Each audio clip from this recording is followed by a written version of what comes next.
우리 옆에 분들하고 이렇게 인사하시면 좋겠습니다. 기쁨이 충만하십니다. 아멘.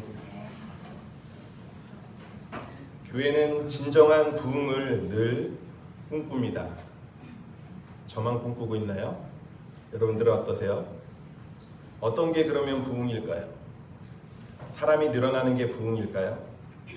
건물을 크게 짓는 것이 부흥일까요? 우리가 진정한 부흥이 무엇인지 모르면 어쩌면 우리가 어디로 가는지 목적지도 모른 채 달리는 것과 같습니다. 이 땅의 교회가 진정한 부흥이 무엇인지 모른다면 빨리 가려고 할 수는 있으나 어디로 가야 되는지 모르는 그런 안타까운 상황에 처하게 될 것입니다. 우리는 교회의 부흥이란 성장과 다르다는 것을 이해해야 합니다. 부흥은 성장과 다릅니다. 부흥은 발전하는 것이 아닙니다. 회사는 성장해야 되죠.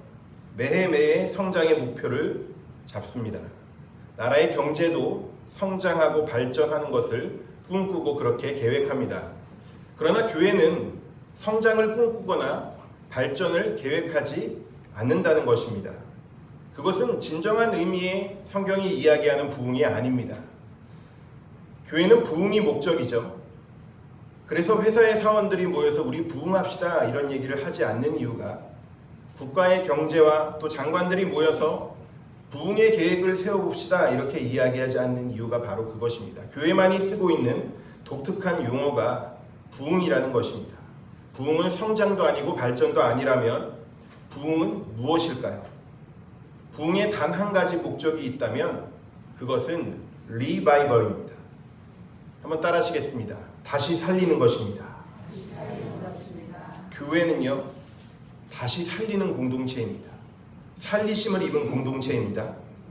죽었다가 다시 사는 것입니다. 우리가 다 영적으로 죽었잖아요. 살아나는 것입니다. 잃었던 영혼을 다시 얻는 것입니다. 교회는 이 한 가지가 목적입니다. 이 목적에 따라서 교회가 온전히 나아가지 않으면 그게 세상적으로 볼 때는 교회도 발전하고 있구나 하지만 퇴보하는 것이고, 그 목적에 따라서 교회가 부흥하지 않으면 사람 숫자는 많아지는 것 같지만 하나님께서 기뻐하시는 원래 목적대로 나아가지는 않는다는 것입니다. 어쩌면 사람들은 득이 없으면 관계를 끊어버리죠. 이득이 없으면 관계를 끊어버립니다. 그러나 교회는 사람을 살리는 것이 목적이기 때문에 다소 어려워지는 관계 가운데서도 사람을 살리는 목적에 집중하여서 교회가 때로는 어려움을 겪는다 할지라도 진정한 목적을 위해서 달려가는 것입니다. 그 목적이 명확하다면, 사람을 살리는 부흥이 명확하다면 그것 가운데 나아가는 것입니다. 오늘 누가복음 15장은 예수님께서 세 가지 이야기를 통해서 진정 교회 공동체가 목적으로 삼아야 할 것이 무엇인지 우리에게 일깨워주고 계신 것입니다. 세 가지는 동일한 메시지를 담고 있습니다. 세 가지의 메시지를 통해서 반복적으로 우리에게 강조하고 있는 것이 있습니다. 오늘 1절과 2절은 이렇게 시작하고 있습니다. 모든 세리와 죄인들이 말씀을 들으러 가까이 나오니 바리새인과 서기관들이 수군거려 이르되 이 사람이 죄인을 영접하고 음식을 같이 먹는다 하더라. 당시 예수님은 뒷말을 많이 들었습니다. 소문이 무성했습니다. 누가 이 소문을 만들었을까요? 믿는 사람들이 만들었습니다. 말이 많은 곳이 교회입니다. 바리새인과 서기관들이 수군거립니다. 뒷말을 합니다. 어느 집에 일어난 이야기들을 가십거리로 이야기하는 곳이 교회가 되어서는 안 되죠. 바리새인과 서기관들은 그렇게 지금 하고 있습니다. 그런데 예수님은 지금 누구에게 이 말씀을 하고 계십니까? 모든 세리와 죄인들이 말씀을 들어 나왔거든요. 이들에게 이 말씀을 하십니다. 우리가 잘 아는 대로 세리는요, 평판이 좋지 않은 사람들입니다. 심지어 매국노하고 동일하게 여겨졌던 사람들입니다. 그러니까 절대로 만나서 안 될 사람을 예수님께서 지금 만나고 계신 것이죠. 종교인들은 거룩을 추구하려고 하기 때문에 이들과 섞이려고 하지 않습니다. 거룩을 추구하는 사람들은 이 사람들을 타락한 사람이라고 여기고 가까이 하려고 하지 않습니다. 그런데 예수님은 이들과 함께하고 계십니다. 죄를 지은 이들과 함께하고 계신다는 것이죠. 그래서 종교인들의 마음이 불편했습니다. 왜냐하면 예수님이 랍비 소리를 들으면서 그들을 만났기 때문이고, 왜 예수님이 저런 사람들을 만나셔서 우리 랍비들의 이름에 먹칠을 하느냐 이런 생각을 가졌기 때문에 하나님의 이름을 욕되게 한다고 비난했던 것입니다. 얼핏 이해할 수 있습니다. 왜냐하면 세상이란 내가 만나는 사람과 동일시한다고 생각하지 않겠습니까? 그러니까 내가 저런 사람들을 만나고 있으면 나도 저런 사람이 되는 것이 아닐까? 이런 생각이 있습니다. 그래서 세상에는 늘 유명한 사람을 찾아다니는 목마름이 있습니다. 왜 우리가 유명한 사람을 만나면 그렇게 좋아하고 팬덤을 이루고 이렇게 하는 것이죠? 마치 사람을 좋아하면 내가 그 사람이라도 된 듯이 그 안에서 자신을 투영시키고 내가 그 안에서 동일시화되는 것입니다. 그 사람에게 비춰진 내 모습이 그렇게 여겨지는 것이죠. 일종의 신분 상승 효과 같은 것입니다. 어쨌든 예수님께서는 랍비들의 이름의 품격을 떨어뜨린다고 이 서기관과 바리새인들에게 수군거림을 당하셨습니다. 하지만 예수님께서는 아랑곳하지 않으시죠. 그들과 함께하고 계십니다. 여기에서 이제 예수님께서 메시지를 던지시는 것입니다. 당신들이 가지고 있는 신앙의 목적이 무엇이냐를 던지시는 것입니다. 뭐 때문에 신앙생활을 하느냐는 것이죠. 당신들이 하나님을 오랫동안 믿었다고 하는데 그 믿고 있는 신앙은 하나님과 무슨 상관이 있냐는 것입니다. 당신의 신앙들 가운데서 진정한 하나님의 부흥의 의미를 알고 있느냐, 이것을 질문하시는 것이기도 합니다. 그럼 어떤 사람들을 만나야 합니까? 오늘 이 시대에도 교회 공동체에서 만나야 될, 교제해야 될 사람들이 있습니다. 그런데 교회가 친교 과잉증에 걸려서 우리들끼리만 좋아서 지낸다는 것은 하나님 나라의 방해가 된다는 것을 기억해야 합니다. 이 공동체가 너무나 우리들끼리 기쁨과 즐거움으로 지내서 우리들끼리는 좋은데 외부에서 어떤 사람들이 왔을 때 불편함을 느낀다면 우리는 심각하게 생각해 봐야 합니다. 우리 공동체가 외연을 넓히기 위해서 확장해야 한다면 누군가 우리 안에 들어와야 되는 부분들에 대해서 인정하는 것이죠. 그리고 기뻐해야 되는 것입니다. 그리고 우리가 품어야 될 사람들이 누구인지를 생각해야 되는 것입니다. 예수님께서는 정확하게 이 말씀을 하십니다. 그 첫 번째가요, 비유로 이르시는 것입니다. 첫 번째 비유가 무엇이죠? 우리가 알고 있는 양 한 마리를 찾아 나서는 비유입니다. 99마리를 두고 한 마리를 찾아 나섭니다. 찾아 나섰는데요, 그 양을 발견하니까 어떻게 하죠? 어깨에 맵니다. 메고 돌아와서 벗들을 불러 모으고 이웃을 불러 모으고 나와 함께 즐기자. 내가 내 어린 양을 찾았다. 이렇게 이야기합니다. 그러면서 성경은 분명히 오늘 비유의 말씀을 통해서 우리에게 이렇게 말씀하십니다. 7절 말씀입니다. 내가 너희에게 이르노니 이와 같이 죄인 한 사람이 회개하면 하늘에서는 회개할 것이 없는 의인 99으로 말미암아 기뻐하는 것보다 더하리라. 회개하면 이라고 나오죠. 회개하면, 자, 찾아오는 것은 목동의 목자의 역할입니다. 찾아오는 것까지 할 수 있어요. 그러나 회개케 하시는 분은 누구십니까? 하나님이십니다. 그 뒤에도 이른 드라크마 비유에도요, 우리가 놓치고 있는 단어가 10절에 있는 회개하면입니다. 회개하면 하나님의 사자들 앞에 기쁨이 되느니라. 이런 동전을 찾는 것은 주인이 할 수 있는 것입니다. 그런데 회개케 하는 것은 하나님께서 하시는 일입니다. 이 하나님의 놀라운 일들을 위해서 우리가 회개시킬 수는 없으나 찾아오는 것은 감당해야 하는 것입니다. 이 목자에게는 양이 너무너무 중요했습니다. 한 마리 한 마리 양들이 소중합니다. 밤에 어디서 길을 잃고 헤매는 것이 눈에 선합니다. 어떻게 하면 이 양을 데리고 올까? 안전하게 데려올까? 뻔하잖아요. 잠을 못 잤을 것입니다. 찾으러 나갑니다. 웅덩이 곁에서 넘어졌는지도 모르죠. 그러나 찾았을 때 들치없고 콧노래를 부르며 오지 않았겠습니까? 친구들을 막 부르는 것이죠. 너무나 기뻐서 찾아오는 것입니다. 우리에게 이 찾아오는 기쁨의 은혜가 회복되시는 복된 삶이 되시기를 주님의 이름으로 축복합니다. 찾아오는 은혜가 무엇인지 모르면 기뻐할 수 없습니다. 다시 찾은 게 너무 기쁜 거예요. 오래간만에 만난 성도님들을 보면 기쁨과 감사함으로 함께 얼싸안을 수 있는 그런 공동체가 되기를 원합니다. 어디 갔다 왔냐 묻지 마시고, 왜 이제 왔냐 묻지 마시고 그냥 안아주십시오. 하나님께서 그렇게 하지 않으시겠습니까? 두 번째는요, 8절부터 10절까지 나오는 드라크마의 비유입니다. 이 드라크마는 유로화가 등장하기 전 2002년까지 그리스의 화폐 단위가 드라크마였습니다. 그러니까 굉장히 역사가 오래된 화폐죠. 은전입니다. 은으로 만든 동전인데요. 8절 말씀입니다. 어떤 여자가 10드라크마가 있는데 하나를 잃으면 등불을 켜고 집을 쓸며 찾아내기까지 부지런히 찾지 아니하겠느냐. 또 찾아낸즉 법과 이웃을 불러 모으고 말하되 나와 함께 즐기자. 잃은 드라크마를 찾아내었노 하리라. 내가 너희에게 이르노니 이와 같이 죄인 한 사람이 회개하면 하나님의 사자들 앞에 기쁨이 되느니라. 잃었던 한 마리 양을 찾은 것도, 한 드라크마를 찾은 것도, 이 드라크마를 찾기 위해서 여인이 등불을 켜서 집안을 다 뒤져내서 기어코 찾아내는 것입니다. 그리고 또 친구들을 부르죠. 너무나 좋은 것입니다. 원래 자기 거였어요. 근데 잃어버렸어요. 다시 찾은 것입니다. 재산이 늘어난 것도 아니에요. 그런데 기뻐하는 것입니다. 잃었던 것을 찾았기 때문이죠. 하나님께서 잃었던 것을 찾은 것은 바로 그런 것입니다. 잃어버린 영혼을 찾은 것은 바로 그런 것입니다. 원래 하나님의 자녀였어요. 잠시 잃었단 말이에요. 다시 찾았습니다. 하나님께서 안 기쁘실까요? 기쁘시죠. 우리 자녀들이 믿음의 길에서 떠난 것 같습니다. 영교회를 안 나오는 것 같아요. 여러분 포기하시겠습니까? 하나님은 포기하지 않으셨는데 여러분이 쉽게 포기하시겠습니까? 아니죠. 다시 찾아와야죠.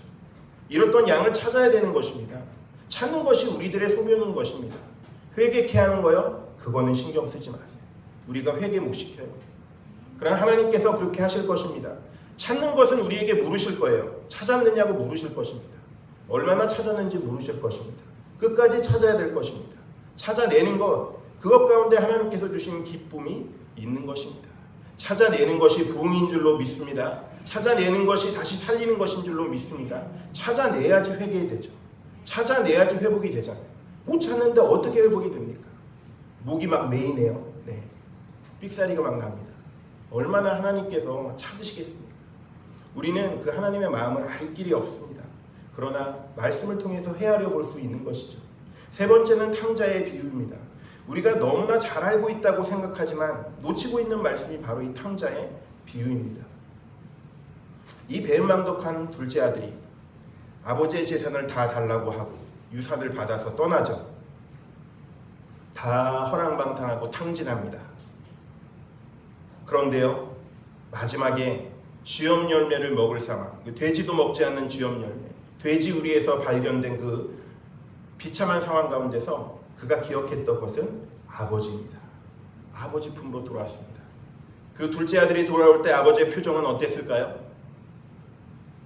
부모님들이 오래간만에 오는 자녀들을 보면 문 앞에 괜히 나가 계시잖아요.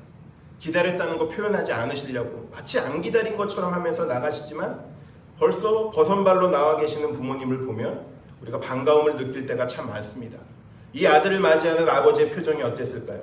동네 어귀에 서성이면서 멀리서 오고 있는 그 아들을 어떻게 이 아들을 안아줄까? 이런 마음이 있지 않겠습니까? 문제는요, 아버지는 이 아들을 포기하지 않았다는 것입니다. 핵심적인 포인트는 아들은 아버지를 떠났지만 아버지는 아들을 떠나보낸 적이 없다는 것입니다. 늘 마음에 품고 있었을 것입니다. 그 아들이 집에 있건 나갔건 아버지에겐 늘 소중한 아들이거든요. 마치 한 드라크마가 소중하여서 끝까지 찾듯이, 한 마리 양이 소중하여서 끝까지 찾듯이, 그것과 비교할 수 없는 사람의 가치, 그 사람을 찾고자 하시는 하나님의 마음이 점점 강도를 높여가며 이 예수님의 비유 가운데 등장하고 있는 것입니다. 아버지의 사랑이 들어있고 아버지의 아들에 대한 기대와 그것에 대한 마음이 들어있습니다. 그런데 문제는요, 오늘 본문에 읽지 않았지만 25절 이하에 나오는 마다들의 이야기입니다. 마다들은요, 밭에 있다가 들어와서 보니까 춤추고 풍악을 울리는 소리가 들려요. 종을 불러서 묻습니다. 무슨 일이냐? 동생이 돌아왔습니다. 그랬는데요, 기분이 많이 나빠요. 왜 나쁠까요? 아버지에 대해서 섭섭함이 있는 것입니다. 나는 아버지의 명령을 어기지도 않고 염소 새끼라도 데리고 와서 그런 일들을 감당하는데 저 아들은 아버지의 가산을 다 탕진하고 이제 아버지 앞에 염치 없게 돌아와서 있는데 살찐 송아지를 잡고 이렇게 하는 것에 대해서 불만이 있는 것입니다. 그런데 아버지가 이렇게 이야기합니다. 우리 31절 말씀 같이 읽을까요? 15장 31절 시작. 아버지가 이르되 예 너는 항상 나와 함께 있으니 내 것이 다 내 것이로되.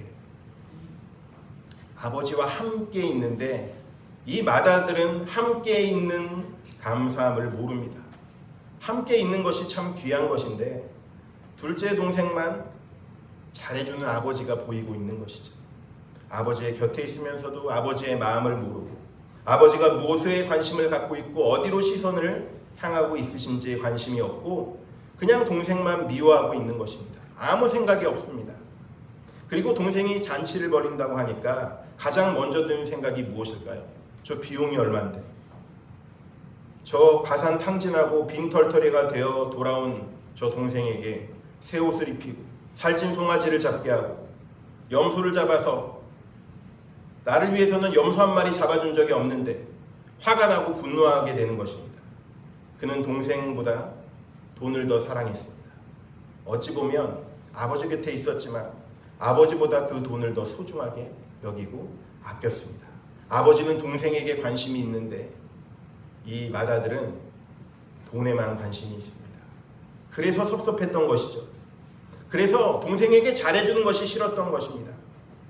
다시 살리는 것이 리바이벌, 부흥입니다. 그것이 가장 큰 가치입니다. 이 가치의 측면에서 세 가지의 비유를 우리가 본다면 세 가지의 포인트의 핵심이 있다는 것을 알 수 있습니다. 첫째는요, 우리가 무엇에다 가치를 두고 신앙생활을 하냐는 것입니다. 우리는 무엇에 가치를 두고 있습니까? 우리 교회는 무엇에다 가치를 두고 있습니까?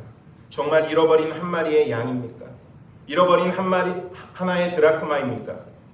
아니면 정말 집으로 돌아오기를 바라는 그런 집 나간 탕자를 기다리고 있습니까?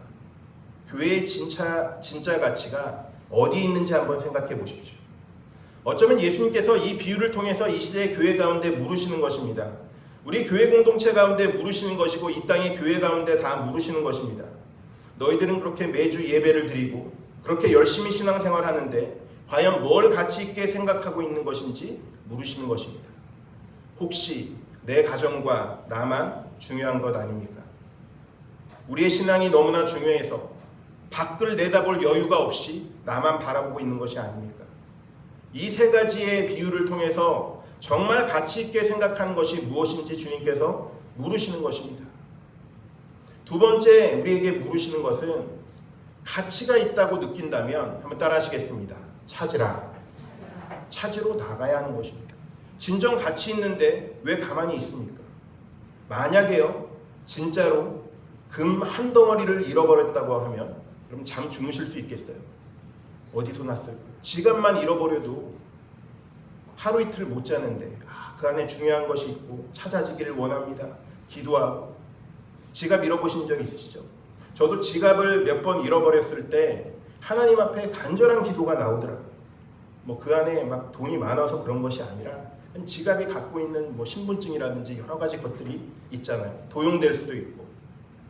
그런데 저는 기도하면서 하나님 앞에서 간절히 기도할 때 여러 번 찾아주신 경험을 많이 경험했습니다.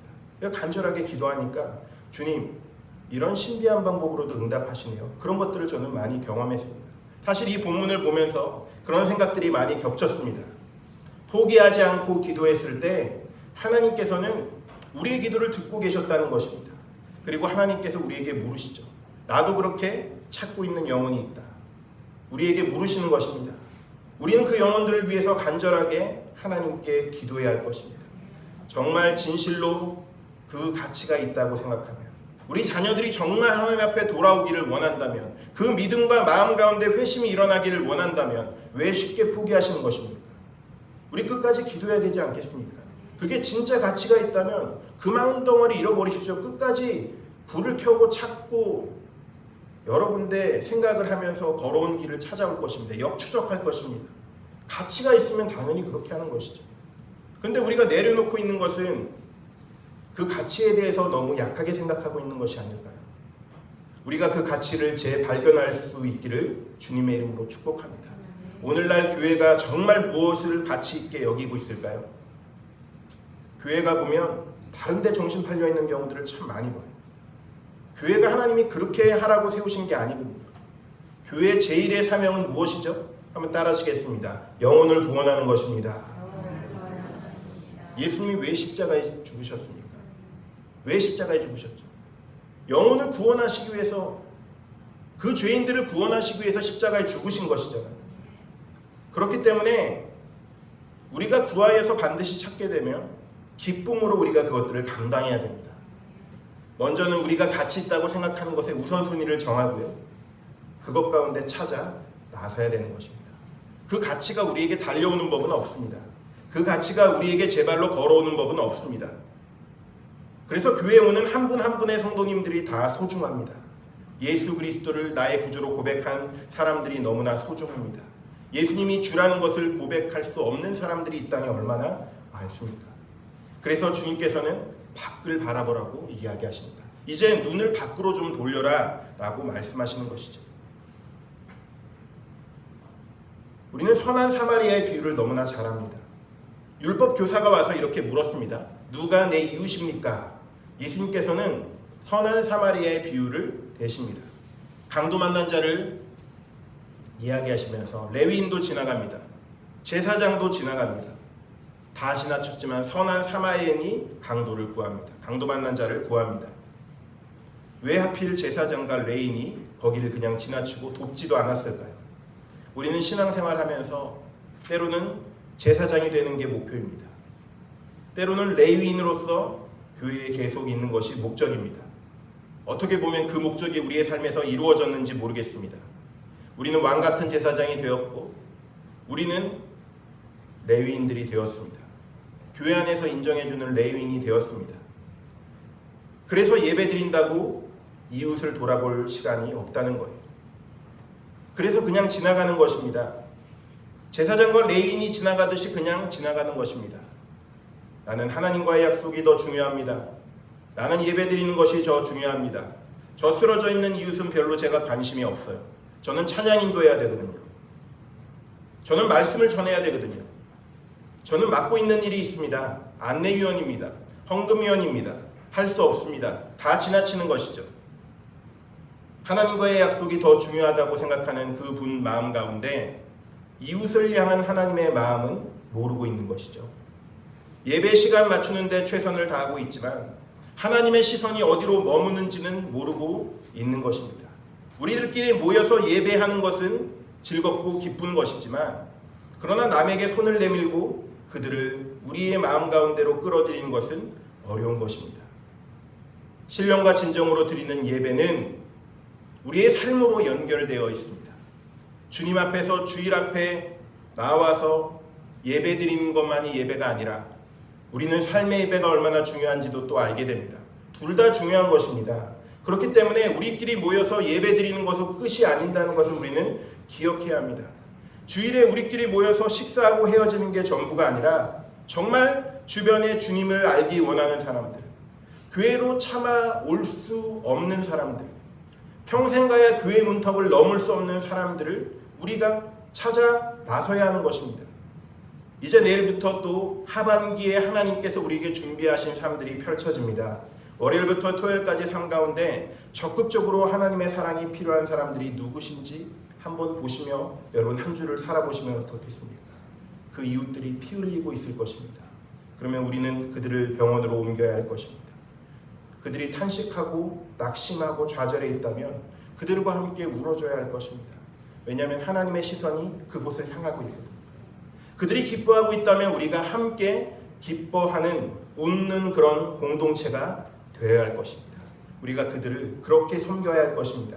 우리끼리 모이는 것만 중요한 것이 아니라 우리가 흩어져서도 주님의 시선이 머무는 곳이 어디인지를 생각하며 주님의 발걸음이 가고자 하는 곳이라면 내가 먼저 그곳을 거침없이 나아가서 우리가 예수님의 손과 발이 되어서 그 일들을 감당해야 할 것입니다. 주님께서 오늘 우리에게 누가복음 15장 말씀을 통해서 세 가지 비유를 주신 이유가 무엇이라고 생각하십니까? 주님의 생각과 내 생각이 일치되어 있는지 생각해 보자는 것입니다. 우리가 중요하게 생각하는 것이 정말 주님이 중요하게 생각하시는 것인가요? 주님을 숫자에 연연하시지 않고 주님은 액수에도 연연하시지 않고 주님의 사회적인 지위나 명망이나 이런 것도 생각하지 않고 지금 잃어버린 한 영혼, 한 마리의 양, 잃어버린 은전 하나, 돌아온 탕자, 그에게 집중해서 나아가고 있는 주님을 볼 수 있습니다. 그를 다시 살리는 것, 죽은 사람이 살아나는 것, 영원히 죽은 사람들이 하나님 품으로 나오는 것, 진정한 부흥, 다시 살리시는 은혜, 그것이 우리에게 필요하지 않냐고 우리에게 물으시는 것입니다. 말씀의 결론을 맺겠습니다. 진정한 교회의 부흥을 다시 한번 우리가 경험하게 되기를 원합니다. 나도 죽은 영혼이었잖아요. 우리도 죽은 영혼이었습니다. 저를 비롯해서 그 누구도 하나님 앞에서 내가 의인이라고 고백할 수 있는 사람이 없습니다. 다 죽었던 사람들입니다. 죽을 죄인을 살려서 하나님께서 아들 삼으시고 자녀 삼으셔서 주의 일들을 감당하게 하셨습니다. 그러면 거기에서 머물고 끝나는 것이 아니라 정말 하나님께서 주신 마음을 품고 주님이 보시는 곳에 나도 그곳을 바라보고 주님이 원하신다면 끝까지 포기하지 않고 함께 기도하며 주님과 함께 아름다운 동행을 시작하는 그런 복된 우리 한빛 가족들 되시기를 예수님의 이름으로 축복합니다. 기도하겠습니다. 참 좋으신 아버지 하나님 감사합니다.